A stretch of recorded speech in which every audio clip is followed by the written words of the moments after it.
coming. If you haven't already, please make sure you sign in and make yourself a name tag. I have some milk and cookies. I promise I'm not trying to put you guys to sleep. The cookies are good. I'm sure if I do put you to sleep, Spencer's presentation will be so riveting. He's gonna wake you right up. But speaking of Spencer, he is actually recently featured in Business Insider, and he's also a writer for Forbes. And he, due to all his real estate, multifamily, and syndication, was able to leave his full-time tech job last month, right? Yep. Yeah. That's my goal right there. That's pretty exciting. So when I posted on my Insta story, how many people know how to really vet your deal sponsors and your partners and your property managers, I was really surprised to find the answer. It was like 79% of people said no. So I was like, how are your deals doing, guys? But Spencer is going to be talking to us about all of that today, so we make sure we won't be part of that 79% and we'll know exactly how to vet our deal sponsors. Because a lot of the times, who you're investing with is even more important than the deal and the numbers. So let's give it up for our presenter. Cool. Thank you, guys. It's like the end of the day. Everyone's gone through a full day. I definitely had like 8 meetings already today. I can just tell you, I still have a voice right now, which is very exciting. So, it gets me so fired up to talk about this kind of stuff, as you can tell. So that's fueled by the passion to talk about this. So we're talking about vetting deal sponsors, and in a moment we'll do a little bit of a terminology check, because even the phrase deal sponsor was incredibly confusing. And I would say when I first started getting into real estate, I was like, well, what does that mean? What's the difference between a deal sponsor versus like an owner of a small company, or versus a seller, or versus a property management? All this terminology is wildly confusing. So we're going to go into that too. And my slide game, since I quit the corporate world, is already sliding. So hopefully you're not judging me based on that. I would like to assume you're judging I thought me that based was on... the first criteria to judge the deal. Yeah, exactly. Slide game sucks. So just a few things about me. I'm going to just squat down here because I have to click through so many times. So I co-founded Madison Investing, as Jennifer mentioned. It started off as us just basically trying to find a better wealth strategy for ourselves. And as a result, you click for me?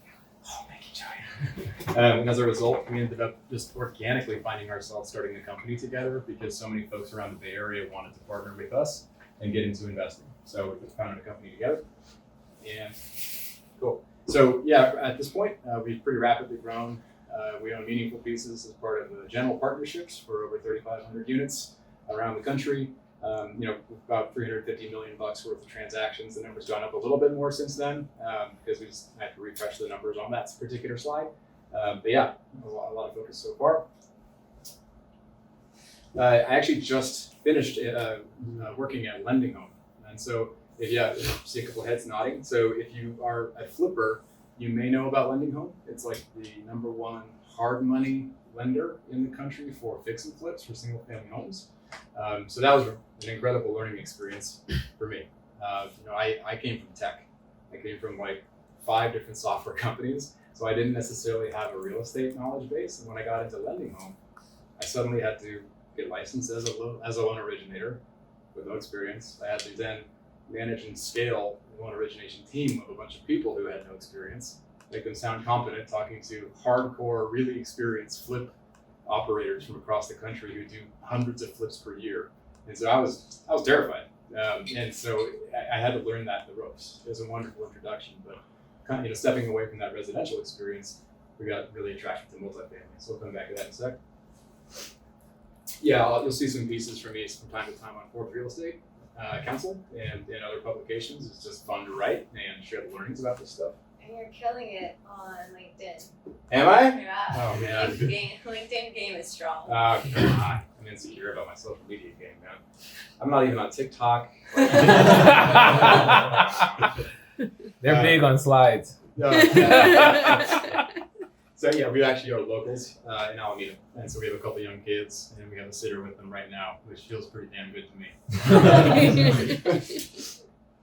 So long story short, a lot of SaaS tech experience, like I think a bunch of the folks in this room here right now. But I spent most of that experience building big teams and spending time helping grow people. That's been the most fulfilling part of my career thus far. And thankfully I get to do even more of that in real estate. It's just a little bit more free form. So you get to go out and carve your own destiny, which is why it's so fun to talk about this stuff and meet people that are interested in it too. So I was going to spend I can do quick on these parts. Okay. I want to spend just a moment on why it's awesome that you're at a meetup and why it's worth taking the time, even when you're probably saying, I am so effing tired, like at the end of a long day, is it worth going and doing that kind of stuff? I think personal development is an awesome thing to do. I think the people who end up becoming millionaires, like multimillionaires or even billionaires, they're the people that actually don't think it's bullshit. They're the people who actually read the self-help books because they don't think of them as self-help. So you're going to see me talk about that kind of stuff where it's not your day job that's going to make you wealthy. It's the stuff you do outside your day job that's going to make you wealthy. And so I like to go macro, go big picture for a second, and then we'll get to the nitty gritty I know you guys are all waiting for. We all have a general same amount of time on the earth. Hopefully it's a fully well-lived life. We start off, usually our parents are footing the bill, and then we go into our working years, and we spend most of our life in those working years. And I looked at that, Jennifer looked at that, didn't really feel great about how much time had to be spent in those working years. And I'm 36 right now. I wish I had started this journey on real estate earlier, but I am thankful that at least there's more to go. Once we looked at that equation of working, you're really just trading your time for money.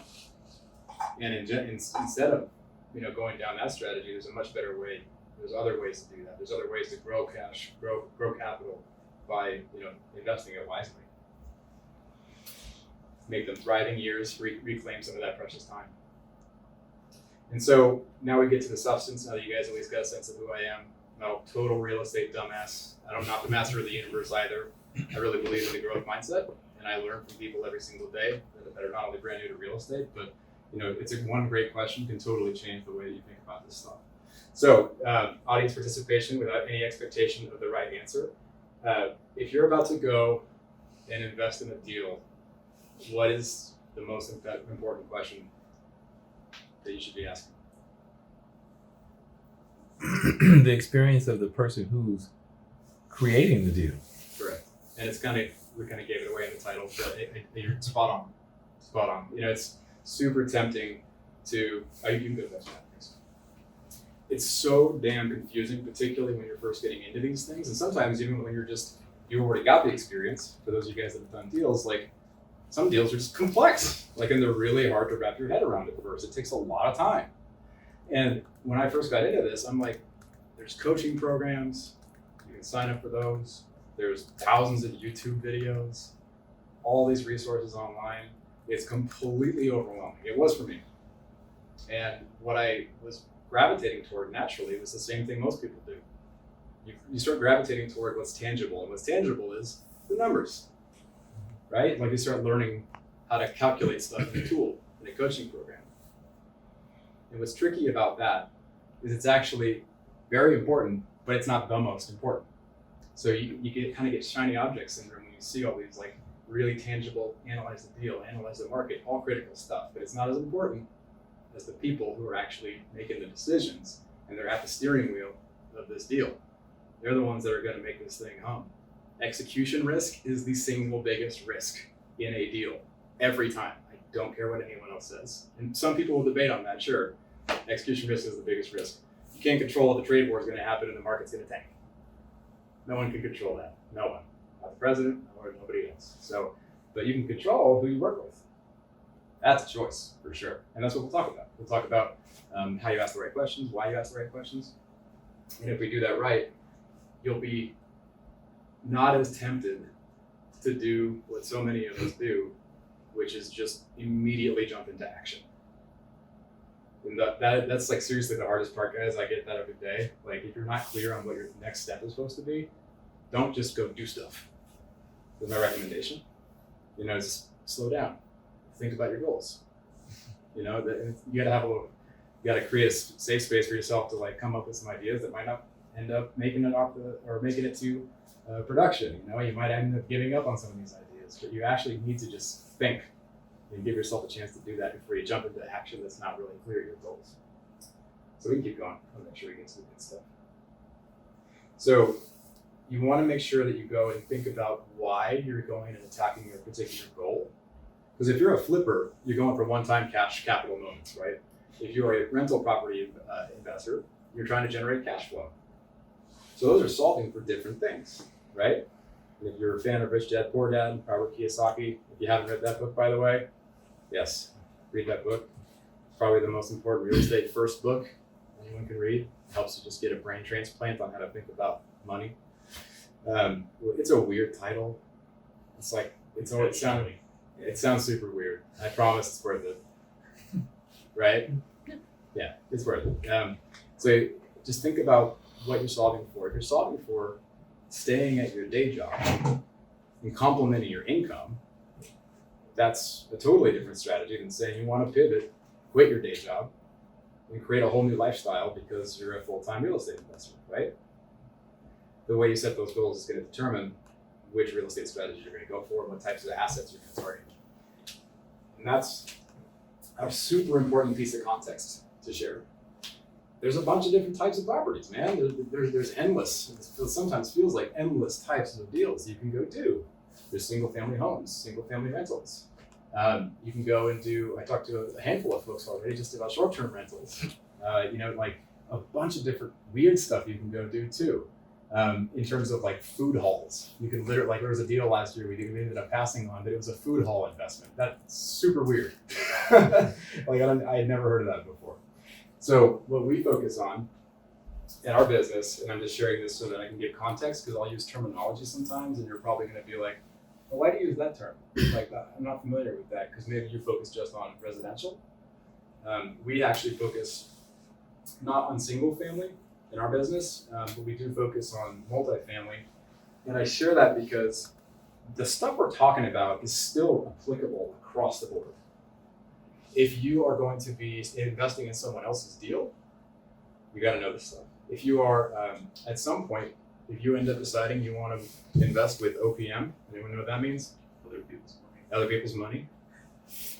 You want to make an investment because you want to use other people's money, you're going to have to raise capital. If you want to raise capital, savvy investors will ask you these questions. So you're going to want to have answers to these questions.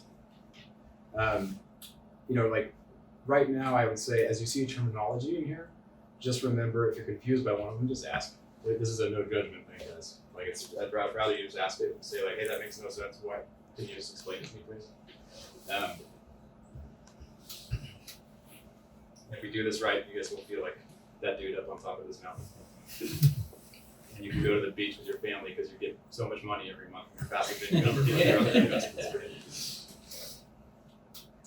All right, so there's like 3 lenses that are very commonly accepted to analyze a deal or an opportunity overall. Anyone know what those are?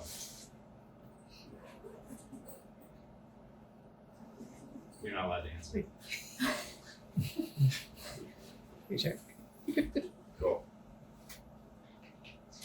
So the 3 lenses are the operator. Am I blocking you? No. The operator, the market, and the deal. And I would actually even say that they're in the order of importance. This is just my opinion, right? You're going to talk to people who might debate, but in my opinion, we need all 3. The terminology you'll hear though, if we're talking just about this one today, you'll hear me talk about sponsor and GP team or general partners. It's more relevant if you're doing kind of a fund or a syndication, which just happens to be what I think and live and breathe every day right now. So that's why it might just come out of my mouth, and I don't mean to put terminology that's not applicable. Click. So here's the framework that I now use regularly every day to determine if we're going to go and do business with people. 4 big buckets. Their track record, their approach, their team, and how they communicate. Here's where there's going to be a lot of stuff on a very select few number of slides. So we're just going to hang on them for a bit. And if you guys are staring at me, I'm probably going to start getting people to answer questions. just because I don't like talking out of room. You guys have already been awesome so far about engaging, so hopefully we can more of that. But these are the focus areas that I have found to be the most important. You want to know if they're, let's say, like here's a good friend of mine. He's putting together a fund of flip homes that become rentals, and he wants other people to invest in this fund. He is having a hard time raising capital for this fund because it's his first time doing it, right? And so if you are about to, if you have, eventually maybe $50,000 and or you want to go and invest some capital into another deal, you want to think about like same common sense you would apply if no one has driven a motorcycle before and they're about to say, I'm going to go drive a competitive race on a motorcycle. You're going to be like, I hope you wore a helmet. Like it's probably going to be a little more risky than people want to take on. And just remember that comment that I made earlier, like execution risk. Just to talk about that for a second. When I was working at Lending Home, we were doing flip loans for 600 transactions a month. It's huge. And so what goes into that is a decision about who gets a loan, right? Is it an experienced operator or an up-and-coming operator? Those are kind of the big buckets. The experienced folks, you don't need to necessarily pull their credit because you can just look at how their projects went, right? They've done hundreds. The new folks, they don't really have the experience to speak of yet, so you gotta kind of look at other stuff. You gotta look at, well, how have they done in their career? How have they done, how's their credit? Like all that kind of stuff. And it's applicable here just to remind you guys, this is not a checklist where I go through it and necessarily come out with like a super clear answer and it's already done. And I'm like, well, no thinking involved. Like this person has done 3 deals. They were all single family home deals. And they're gonna use the same plan that they did on the next one that they did in the last 3. It's not that simple, like that's a yes. This is gonna inform your judgment, right? It's just gonna help give you more ammo to make sure you make a good decision, to help protect you against making an emotional decision, because that's really what you're trying to avoid. It's so easy to get emotionally tied to a property and look at it and stare at it, think about it, sleep on it, then you wake up and you're like, oh, it's my deal. Like when Jen and I were first putting offers on residential properties, it was such a hit when we got burned on our first offers. We were like, I can't believe that someone actually outdid us. And I acted like it was like my baby. Now it's just like, okay, we lost, cool, what's the next one? So I'm still butthurt about that fourplex. So Yeah. that was a good deal. The early ones really stink. There was like a quad up in Vallejo that we really, really wanted, and we lost it because some friend of a friend came in and went around and Swooped in. They swooped in. They got our deal. It was very upsetting. Still bitter. We'll find out what it was. But if we had put them through the vetting process, come on, guys, I'm doing bad jokes right here. So, a couple more. I won't go through every one of these unless people have a specific question necessarily in this level of detail, but a couple I'd highlight. From the tech world, my experience just building teams, hiring dozens of people, one of the most important things you will learn that people kind of forget to apply in real estate is just reference checks. We're not talking about something formal. If you cannot find at least 2 people, maybe even 1, who will speak positively about the human you're going to interact with, run. There's no reason to be involved with them at that point. And it doesn't mean you necessarily cold call their mother, and you're like, hey, is this dude legit? It's going to be a little bit more thoughtful, just try to think about who they're interacting with. There's multiple ways. I just ask them, be like, hey, who would you recommend I contact?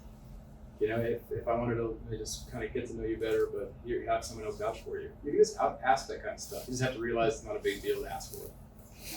Same thing goes if you're applying this to, let's say, a seller. If you're applying it to, let's say you want to buy a turnkey property, a turnkey rental property. It's like a single family home out in the Midwest. We have a handful of those ourselves. We bought a couple years ago. And they come with property management built in. And so we asked them some pretty hard questions. You know, we asked them like, how do you guys do this? How do you guys do what you do? And we put them through some of this process, but it wasn't fully baked out yet. So we got some good learnings from that.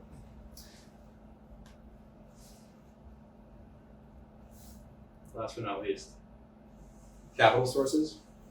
So some of the deals that we do right now at Madison Investing, you know, they're for apartment buildings, a couple hundred units, you know, somewhere between, like our last one was 529 units in Irving, Texas. And so on deals like that, it's so important to make sure that the people who are running these deals got skin in the game. You know, that they actually, like, they might say, I'm committed to this deal, to managing it, to adding value to this apartment building and helping you sell it and make a profitable project. That doesn't, they can say anything they want to very convincingly. That does not matter as much as them putting in a large amount of money and tying their financial destiny to the outcome. And so that's why, like, you know, if you've ever been, I was just talking to someone about, you know, being a tech sales team. I was talking to Christopher about that. And it's the same notion as having like an operations team or a sales team comp plan, the commission plan. If the incentives are not aligned correctly for the other people in the deal, and if people are going to start butting heads, and you're going to know that really quickly. Like, are people, you know, is there a carrot for them to keep showing up? So for these apartment buildings like we do, there's a 5-year hold, and it's basically like doing a flip on a 529 unit apartment building. It just takes a few years to do it. So if we had someone over there say, year 2, I'm good. Like the person doing all the rehab on this thing and then changing the interiors on these, if they just walked away because they got bored, a lot of people would lose their money.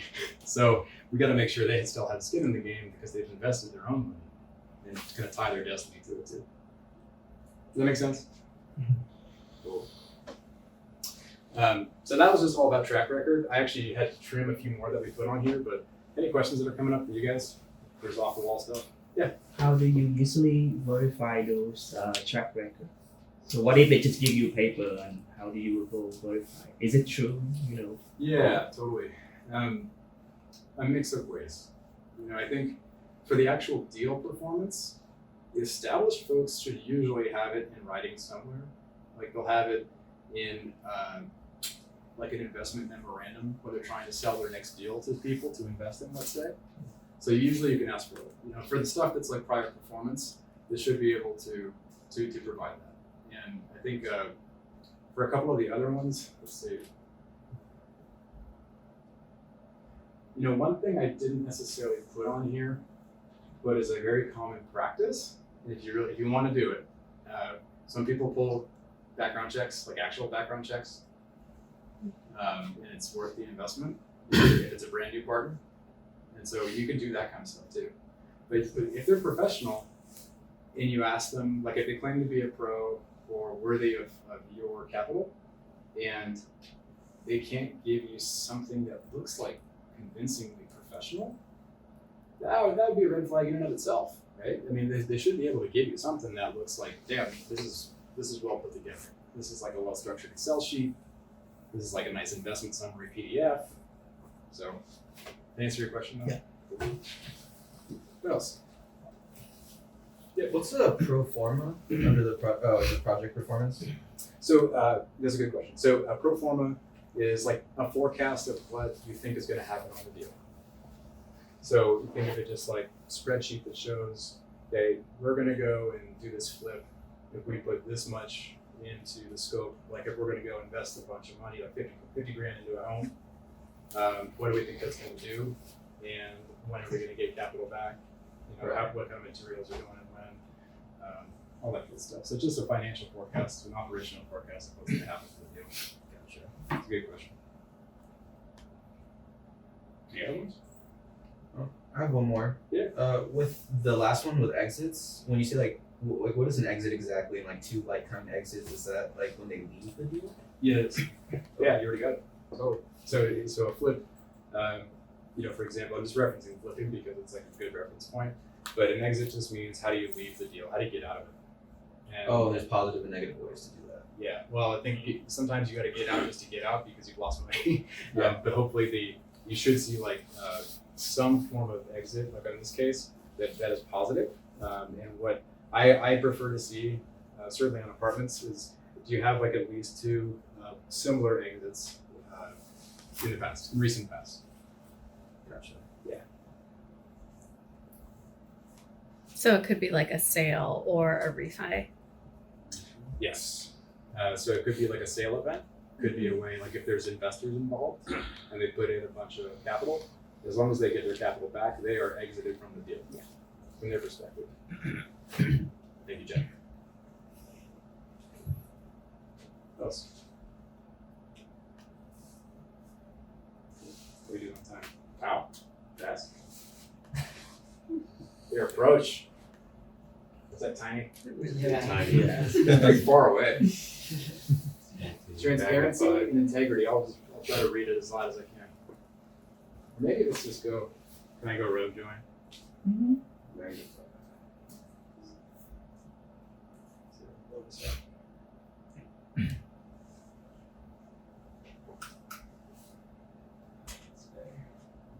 Let's do one at a time. Do this. Yeah. Cool. A little better. So first and foremost, I mean, is there a way to kind of get a sense of their transparency? Transparency just meaning, are they being open with you? You know, can they be open with you? And so an example would be if you want to vet if a person that you're interacting with is a pro and they're trying to sell you on a deal and they can't give you the details behind it reasonably quickly, like on paper, like because that basically means like you want to see like a spreadsheet, a spreadsheet ideally. If they're like, oh yeah, I'll get that back to you, and then they hit you back like 3 days later, they just made it. Does that make sense? They're like, oh shit, I have to build that to give it to this guy who just asked for it. Otherwise, he's going to realize I'm full of shit. That's you need. They should have it on demand, right? Next one. Thank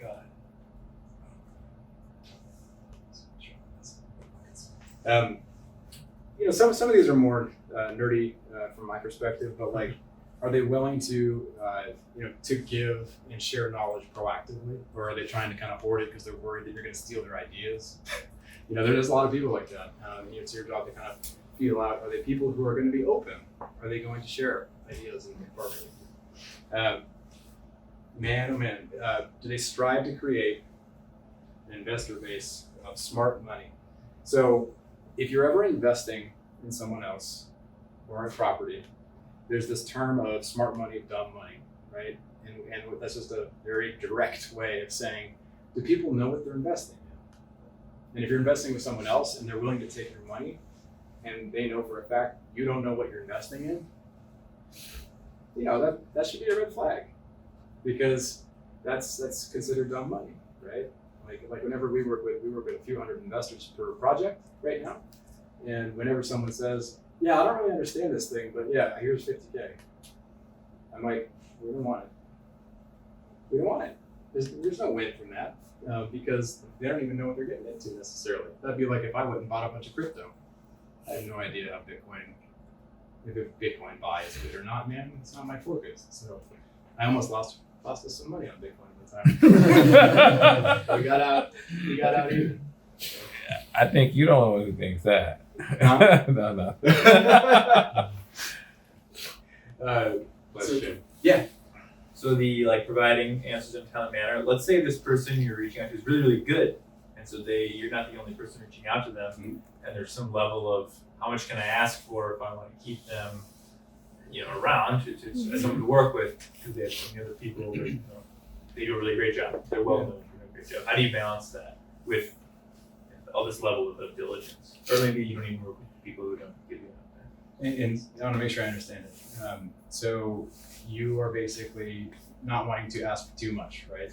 Yeah, in a sense, because they say it's a really excellent property manager in the market you're looking into, and they have 10 investors asking them to work on their projects, and so if you're asking for reference checks and all these things, and they're gonna be like, okay, I got like 5 other guys who are asking me for all these things, Sorry. And then we got this really needy guy over Yeah. here. Well, how do you balance how much, How much you're held at? or maybe even how do you sell yourself, I guess, to these people for them to see it as worth it to help you answer all these questions? Yeah. So that's a killer question, Joe. Nice socks, by the way. Thank you. Oh, hey, I love it. Sorry, that was a little bit of a moment there. Yeah, because what this may come across like is like I sit down with a person who we're about to do business with, and I'm like prepared to be grilled or given a deposition. And that's not the way this is intended to be used, right? Like, we're all humans trying to respect other humans and have friendly, positively leaning interactions with each other, and particularly in business. So you go in already having done the diligence that you can do on paper. You know, so much stuff is online available. Like, you can go on LinkedIn, you can get web presence if they have a website. This is just my thing, but if they have neither of those, I do judge them. The year is 2020. Used to be referenced as like the future, and you know. Or if they have an AOL address. Hey. I mean, Sorry, I'm glad you're you out. said it. If you have an email address in here, I apologize ahead of time. But No, you're out. But no, Sorry. but to be Can very you- direct, people, yes, people do judge you. So happy to, send you an invite for Gmail. So it's yes, we judge people if they have an AOL.com address. I'm sorry, it happens. That means they have money if they have an AOL. Oh. They're probably 65 years old. Oh, does it? Making it up. No, that's funny though. That food for Luke is just so funny and real. It's true. It's super on point though. We're going to be doing a lot of tech support. So can they, I used to work in a support team in one of my first jobs, so AOL address is a real red flag. Market diligence. So one of the things about analyzing a market is they should know it really well, right? And there's all kinds of really amazing ways that you can go about vetting a market, and they should know the neighborhood. Like, it's not just about Texas is good. It's not even just about Dallas is good. It's actually not even about like the zip code is good.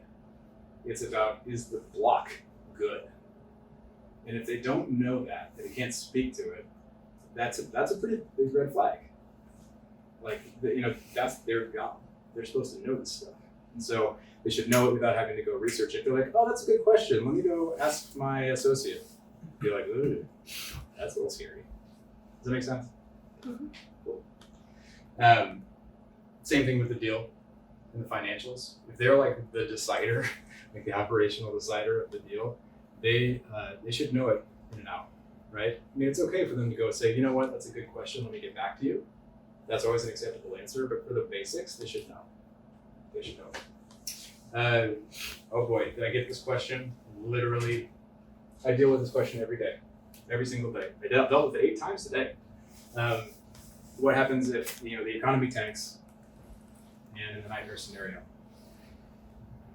No one here knows. I don't know when the recession will come, and I don't even know if it will be a recession. No one does. And if they say that they do, you should run, by the way. It's just physically impossible. No one knows. But they should have optionality. I mean, they should have a plan in the event that they need it if the economy goes south. Does that make sense? Any questions on the approach slide? Now that you guys can actually read it. All right. Last couple in the home stretch, guys. So this is kind of interesting. If you're partnering with a group within their own team, you will find out real quick if you've got like a powder keg of a couple partners in an LLC that are about to implode and have internal issues amongst each other. Like, it's actually like something you hear about. You hear about these businesses with 2 partners and they get at each other's throats and they end up having like a dissolved relationship because they disagree on stuff. So you want to figure out you just want to get a sense of it. Like, how are they structured? Like, do they actually have clear roles and responsibilities in that business? And even as you think about your own real estate investing careers, or just your side hustles, and you ever want to work with other people, the lesson and takeaway from that is find ways to get clear on who's doing what. I literally just talked to a very good friend of mine who's running a business in another state. They do flips. And he said there was a lot of animosity between these partners in this real estate business because they were all doing the same work, working really hard, but all stepping on each other's toes because they were all trying to get the property, and they were all trying to do property management, and they were all trying to do everything about it at the same time. And it's just not a good recipe. That's why you have in companies like CEO, COO, CFO, roles responsibilities, because if they don't have that yet, you're basically giving the keys to people who may not want to work with each other in just a year or two, and that can lead to a big loss of capital.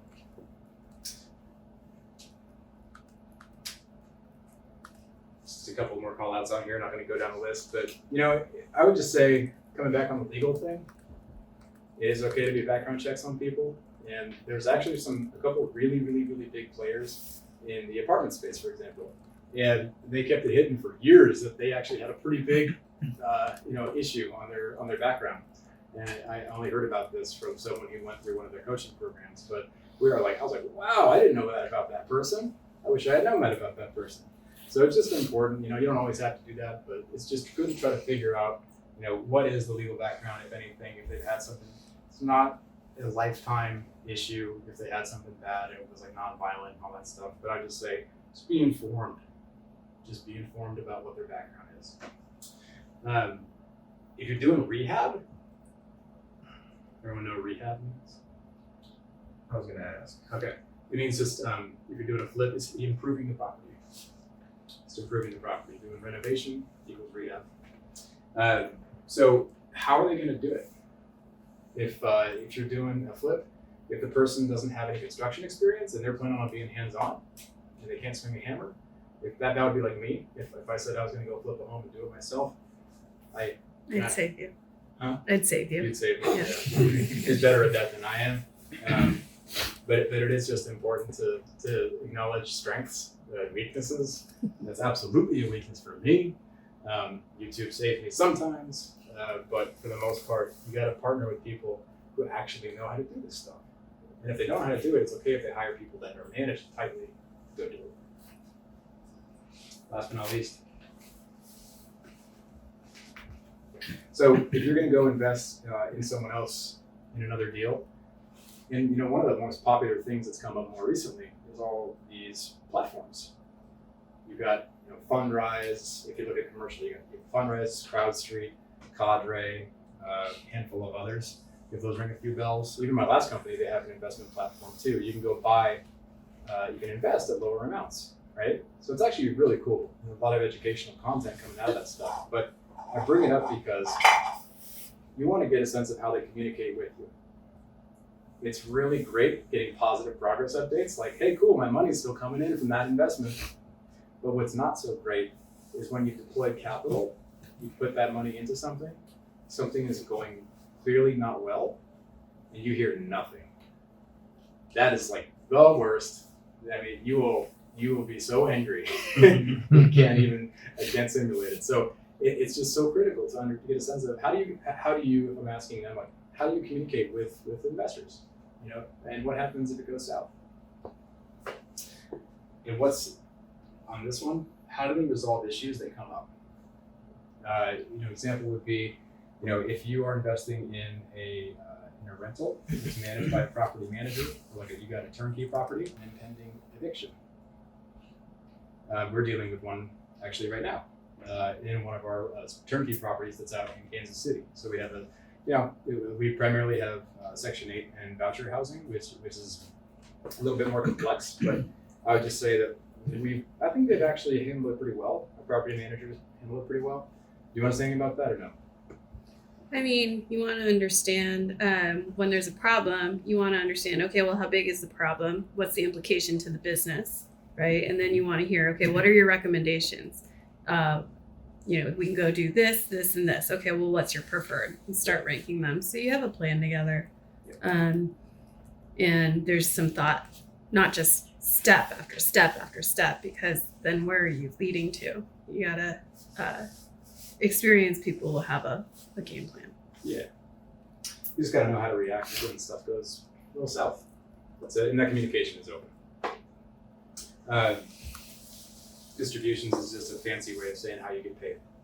How is this thing going to actually be landing in your account or a paper check coming to your inbox if you're doing like a rental investment of some kind, or coming back on that exit question from earlier, like what is the point where the money comes in, like how and in what form? Because ultimately that's why you're doing this is to get the capital, get that money. And so gotta have an understanding of when it's coming back.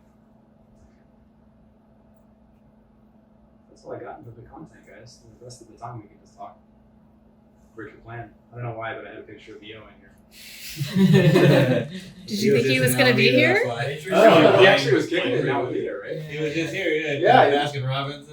Yeah. Why doesn't he want to learn about real estate? Come on. I hurt my feelings. Fiona didn't come to my talks. No, but I really appreciate you guys just listening. I think this is, like, meetups are one of the ways that I first got into real estate investing. I was working in lending home in San Francisco about 4 years ago. Started going to local meetups, and I got a lot of value out of them. And so for those of you guys that are just kind of starting on the journey, it's a great place to be. Anything else? Any questions you guys have at this point? Could be off the slides, could be not off the slides. I have a question. Yeah. How would you suggest people first start getting into multifamily investing, either as active or passive, or any suggestions if they're coming from single family or no real estate background? Yeah, I mean, who here has been on biggerpockets.com? Cool. If you haven't been on biggerpockets.com, that's probably the first place I'll always recommend going. It is more single family heavy, but it still has a really solid multifamily forum. The forums are where it's at. Like you get a lot of good value in there. And just by the search function, I kid you not, like I see people posting new threads all the time saying, hey, how do I do blah? And I'm like, I guarantee there's dozens of threads that answer that question directly. So it's just a gold mine, man. It gets me fired up to think about how much it helped me early on. Bigger Pockets is a great resource. I'd say beyond that though, gotta lay that foundation with some of that education early on. If you aren't listening to podcasts, strongly recommend you listen to podcasts. There is so many. How many podcasts are there? Like thousands. Yeah. Thousands. Any favorites? Michael Blanc. If you want to do multifamily, I'm still a fan of Michael Blanc, spelled blank. Gotta be, we were just chatting about earlier because I also use one of his coaching programs. So if you're looking at multifamily specifically, there are going to be multifamily syndications, which is just a intimidating word, but it just means you got a bunch of people pooling their money together to go buy something big. That's all a syndication is. You got a few hundred people to buy one $40 million property because one person doesn't ball that hard. So I guess Warren Buffett does, but that's not me. So yeah. So I would just say that those podcasts from Michael Blanc, if you're looking more on the rentals, like just single family rentals, I really like the Passive Investing podcast. I think it's by Marco Santarelli. He's probably got the best radio voice of any, for what it's worth, of any of the podcasters that are out there, and I just love it. I love that one. If you haven't checked out Get Rich Education, that one is really good. It covers a handful of single family, multifamily, and a bunch of others. So I can give you guys a more robust list if you want, like literally just to take a screenshot of my podcast list on my phone. That's what I usually do. It's super helpful just to dive in and do that stuff. Audiobooks, physical books. When I got into this stuff, I read literally 24 books and I listened to 400 podcasts. So it took a while to do that, obviously. But cool. Do you have any books you would sorry. No, go for it. Do you have any books that you would recommend? Yeah, I mean, from what you read at the beginning? for sure. If you want a deeper list, I'm always happy to give it offline too. But if you haven't read Rich Dad Poor Dad, just because it's like the first one I always start with, I do that. Ken McElroy's ABCs of Real Estate Investing. That's a really solid early read. If you've been on Bigger Pockets, you'll know the name Brandon Turner. He's probably the most animated guy on there. His rental book is really good. So if you're into rentals, the one with the blue cover just says the book on rental real estate investing. I think that's the name. Great read. If you're going more apartment books, there's a really good book by Dave Lindahl. I can't remember the name. It's got a blue cover. It's very, very popular. So you'll know it if you just type in Dave Lindahl, Lindahl, and that will pull up a book. It's really good on apartment investing. Joe Fairless, best ever. Yeah. I mean, this is biased because he's one of a partner of ours, but I really do like Joe Fairless's book. Joe Fairless is one of them. He runs the best ever real estate advice daily podcast. He also wrote a kick-ass book on apartment syndication. It's so damn like meaty with content. A lot of business books is like 25% content and the rest is just there to sell the book. This thing is like dense. And if you like multifamily, it's still worth reading. Like even if you don't want to do a syndication, yeah, that is just it's full of really great stuff around goal setting, great stuff around frameworks for how to go and vet the deals and the markets. All that stuff. How do you spell his last name? Joe. Fairless, Fairless.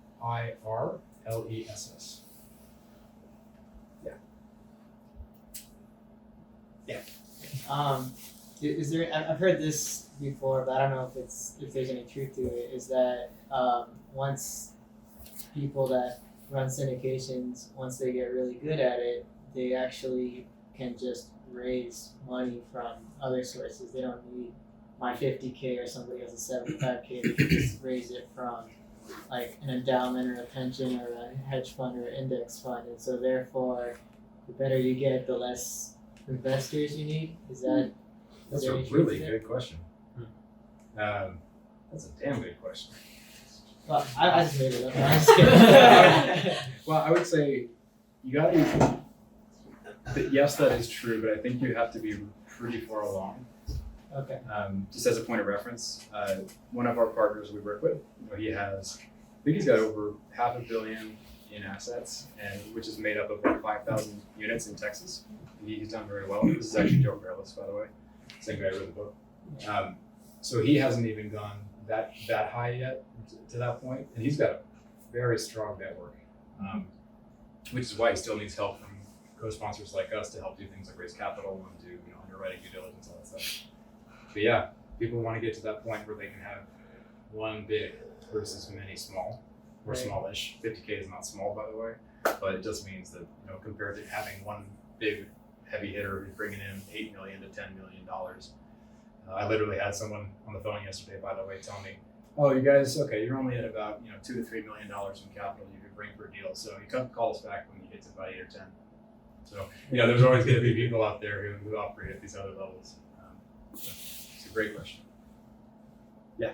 I had a question about those newer kind of funds that you were bringing up, like Catter and Fundrise. Yeah. Do you see that as like the latest like forefront of syndication? And is that going to get more popular, you think? Is that where you're trying to go to, or is it more Yeah, it's a good question. not achievable? Is it viable? Yeah, I mean, it's pretty new. The notion of like, they're really just syndications, but tech enabled.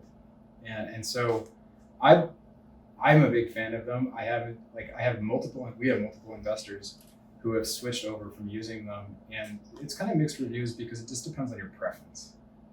If you're cool with like investing into something and having a distance from it, I think it's a great option because you're still getting into real estate. Like you're still getting all of the recession resilience, all the stuff that comes along with being in the asset class, like having some of your capital there. The reasons why I would say you're always going to have some direct investments, which is just like a direct syndication investments, is because there's certain levels of transparency that you could still achieve on direct investments. And I would also say people still like to transact with people, some of the syndication platforms are actually solving that well, meaning like they're getting more of a human touch. So there's going to be a heck of a lot more of them, I think.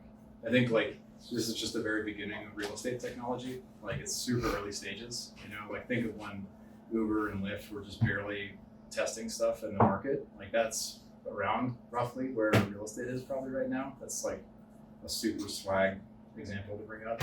It's not exactly scientifically backed, but I would just say sky's the limit for what real estate's going to do. Some of the stuff in commercial in particular for multifamily, like it's going to change the game. in the next 10 years. So I kind of got a big picture there. Sorry about that. It was nerdy.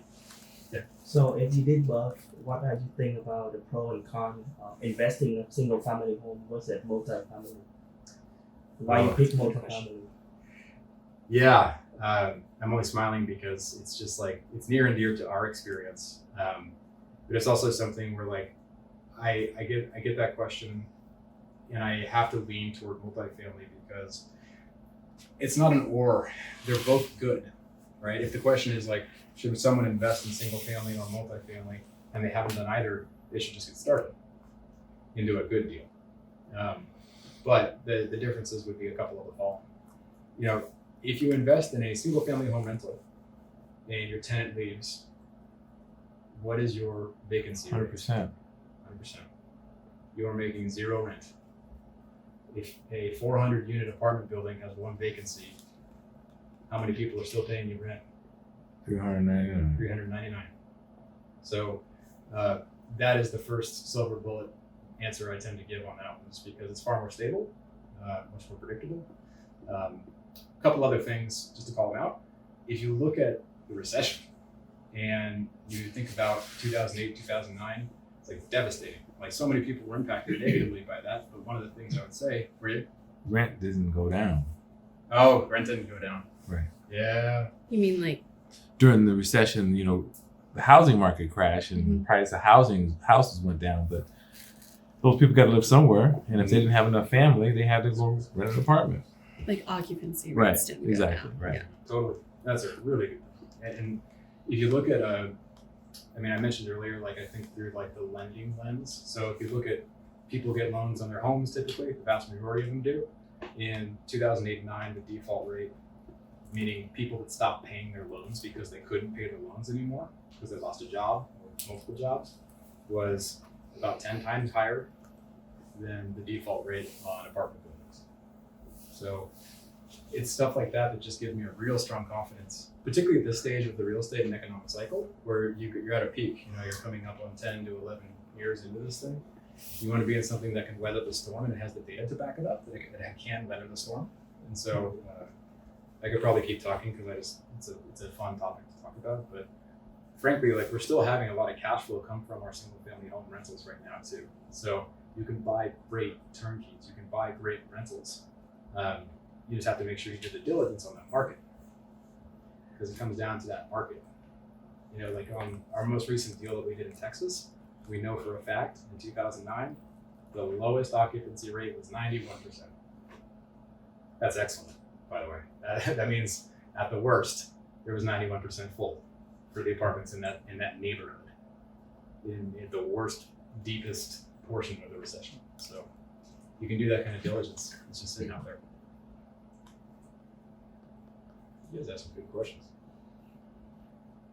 Is there like an amount of money you would suggest having when you're like breaking into this? Or I guess it doesn't matter if you're doing like a syndication, or it doesn't matter as much. I mean, You know, it just depends on your goals. You know, I would say that if you ask Brandon Turner from Bigger Pockets how much money do you need, he'd say zero, because you can go and do a bunch of different things. Like my recommendation would typically be, if you are willing to say take it or leave it, this is just my opinion. I feel so fortunate that I had a mentor that nudged me into a real estate tech company. I never planned on that. I wish I could say that was some master plan that I had. I was doing well in my fintech career, in my finance career, but like I didn't plan to go to a real estate company, and here I am. Like I'm retired from my tech career, 4 years later, just because of the experiences that I got there. So the best recommendation I can give, if someone is like capital constrained, get a job in a real estate trade somehow. Like go be an agent, be a loan originator, be somehow working within that business, because you're going to soak up more learnings more quickly than you will doing really anything else. And have health insurance. And you get health insurance too. Yeah, that's good. Yeah. But yeah. Have you had any negative experiences within the syndication field yet? Like things that haven't performed up to your pro forma? Yeah. Things that haven't gone with your timeline? One of our investments that we made It's in Huntsville, Alabama. We're just passive investors on this one, LPs, limited partners. We invested in this deal, and it has taken. I think it took about 8 months to get our first payout, and then a giant tree fell on the building. It really was all for acts of God, You didn't have fallen tree insurance? Insurance covered part of it. But it also didn't pay out for a really long time. Wow, So that's we- horrible. It's tough. It's really tough. So we didn't get our monthly. Right.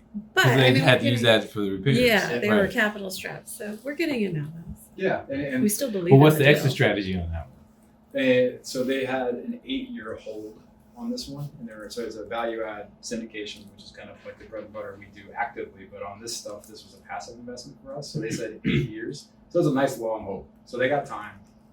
And the most important thing back on communication, I think, was that when that tree fell and the bad thing happened, at least they came out immediately and they said, "Here's what happened." Like, And here's how we're going to fix it. and here's how we're going to fix it. That's the most important thing. Because we didn't sit there and say, "Screw those guys. How dare they?" We said, "Wow, okay, they're hustling." Right. Yeah. That's what matters. Because they don't want this to go badly. Well, what was the plan for the people who were displaced by the tree? That's a really good question. We had to put them up else. The syndication had to put them up elsewhere, and that also ate away at the capital reserves. Yeah, that's right. They put them up in a different place. Well, but that creates a word of mouth, and that the apartment complex takes care of its tenants and blah blah blah. That's right. Yeah. I mean, but also in that moment, the operators they made what I think is the right call, where when you invest passively in one of these syndications, what you don't want to do is be the recipient of a capital call, Right. Meaning they want more money. meaning they want more money, and they're going to you for it. I mean, because they have the choice to go to their own wallet.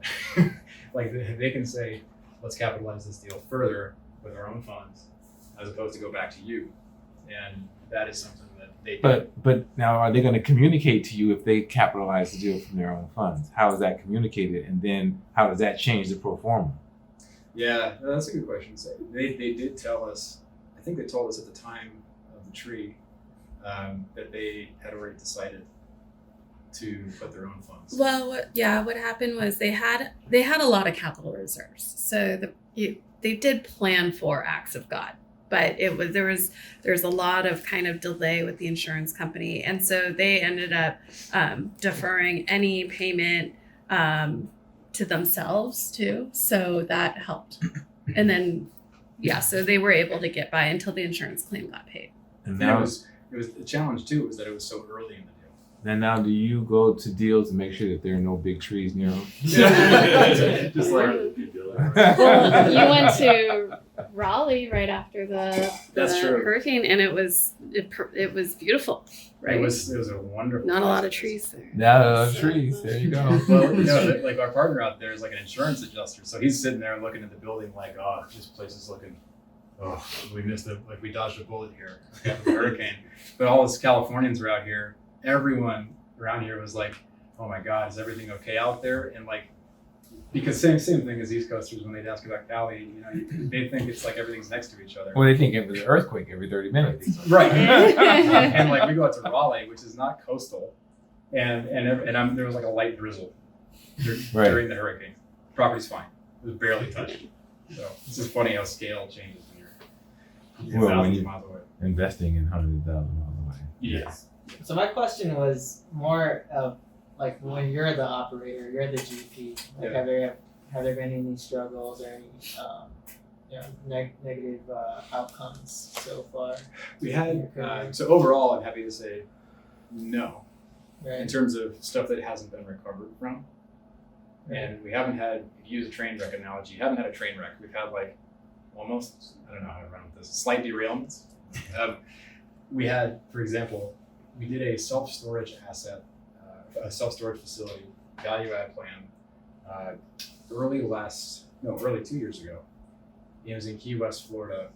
And we found out that permitting wasn't fully secured to start doing an expansion of like 100 extra units. And that just sucks. You know, like you're basically set back until you have to freeze everything until permits come. And so that deal was stuck for like 3 months, and then thankfully just the rehab team was able to just work harder, more hours, and then recover once the permitting came back. So that's like a dodging a bullet. You know, one other one that was really interesting was about Q3 last year. I'm sorry, I keep doing this. It was Q3 2 years ago. A lot of deals. In Fort Worth, Texas, there was a project where the syndication had just launched. All the investors came in. Everyone's excited. The deal closed, and it's off and running, starting to do the rehab. And then an apartment opened with these amazing incentives directly across the street. Mm-hmm. And so when you're doing these things, like people, the occupancy drops because you're literally just renovating the units, right? Like they're putting them out of commission for use for a while. Right. So it already goes down. And scary territory is when you get closer to like 70s, you know, low 80s to 70s on your occupancy rates. When an apartment building starts getting closer to half full, that's when you got to start sweating it really bad. But on this one, the incentives were drawing tenants. The incentives were drawing tenants away that would have been filling this building. So occupancy almost got down to like the 70s. And that's when I was like, oh, gotta start watching this more. And thankfully, it's just a really strong property management company that covers that property, and a handful of others that our team would look at. So they got it back up. It's in the 90s now, but it took them a few months. Did you have to match the incentives of the other I guys? I think it was just more a matter of waiting. Wait until that apartment complex was full. It was also just the quality of life that was being built. Frankly, like it was a nicer apartment, the one that we were working on. Right. And so it's like a short-term win on their side, but people still liked what they saw on the one we were doing. Price conscious. Yeah. Right. Good questions.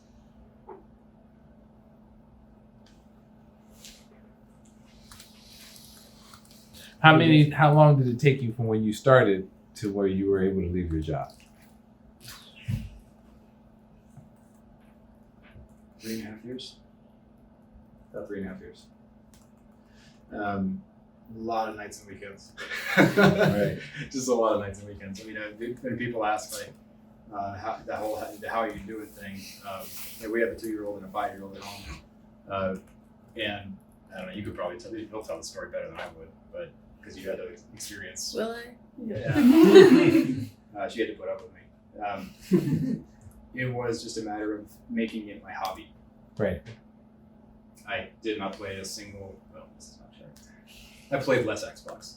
But you got a Switch. So I I think did you get a did Switch. fine. I think your quality of life was fine. Yeah, Breath of the Wild. The second playthrough. You're fine. Yeah. But no, but it's so when people say like I don't have the time, you mean you haven't prioritized it. Yeah. Right. Exactly. Well, but some people are working 2 jobs and they really don't have that much time. No, that is true. But you just have to decide, to rent a room or change your circumstances so you have that time. That's right. Well, in Spencer's case, I mean, he was working in real estate, so his education was coming as part of his job. So he was trying to find those synergies wherever he could. And, a lot of our investors are from past lives and, having lunch and coffees and learning and talking. So you just kind of got a immersion. It's part of it. I mean, I would just say if it's a hobby, you're in for a world of hurt. I'm not trying to like dissuade you guys. It's just like treat it with seriousness. Swap out your hobby time, but treat it with the seriousness of like a business, and then you'll have great outcomes. But like if you go in, and you're like, it's just like my 401k. Let me drop a few $1,000 in this thing and just not look at it for 10 years. Probably not going to go great because you just got to build the knowledge base too. Right? Last thing I'll say on this too, because I'm actually giving a talk to what will probably end up being like 1,000 investors on Friday for a virtual conference. This isn't just a plug for it. The topic is scaling up from a side hustle. And the first topic in there is dialing in your day job. And it's easy to say this so as not to imply it's easy to go do it, but it means I turned down 3 promotions over the past 4 years because I didn't care about a 10% bump in my W-2 compensation. What I cared about was I don't give a shit about going to dinners with executives. What I care about is spending time with my wife and my children and building a real estate business that will ultimately free me from financial bondage. The VP title sounds great. It doesn't really mean anything. So those are the kinds of trade-offs that tend to, when I tell that to people who are, wanting to originally switch, go do real estate investing, and they're like further along in their careers, they're like, why would you climb? You're not climb ladder? You know climb ladder? And it's like, no, it's not. Life's not a ladder. It's a matrix. I clearly like the matrix a lot. But yeah, I just think that's worthwhile because I think people say that their job is just unchangeable, and it's quite changeable. I switched 3 industries and had to learn them from the ground up. It's just about focus and prioritization and hustle. And there is a baseline set of resources. My heart goes out to people when they have to work 2 or 3 jobs and they can't find a single minute. Right. Which is a lot of people. That's just hard. I don't have an answer for them. If I did, I'd be doing really well. But, what else? Tell us about your event, Spencer. Do you have a promo code? Can people still sign up? Oh, well, thank you, Joanne. Yes, they can still sign up if you guys do want to go. It's a multifamily event. It's on this Friday. You can use the promo code Madison. It'll get you $100 off the ticket. There's going to be. Is it a live event or is it a virtual event? It's a live event. Okay. But it's a live event virtually, right? So like I'm getting on a computer at the co-working space that we go, and when I do podcasts and stuff, and I sit down and I'm really presenting live, and people log into like a webinar room. Right. And then afterwards, eventually, we get the recordings available to share. So mine will be on scaling up from the side hustle, but they cover the gamut. I mean, you have stuff that's analyzing the deal, analyzing the market, really kick-ass speakers that are just brilliant, like people I look up to that have been doing this for decades. So really worthwhile. How do we sign up for that, or like what website would that be on? Yeah.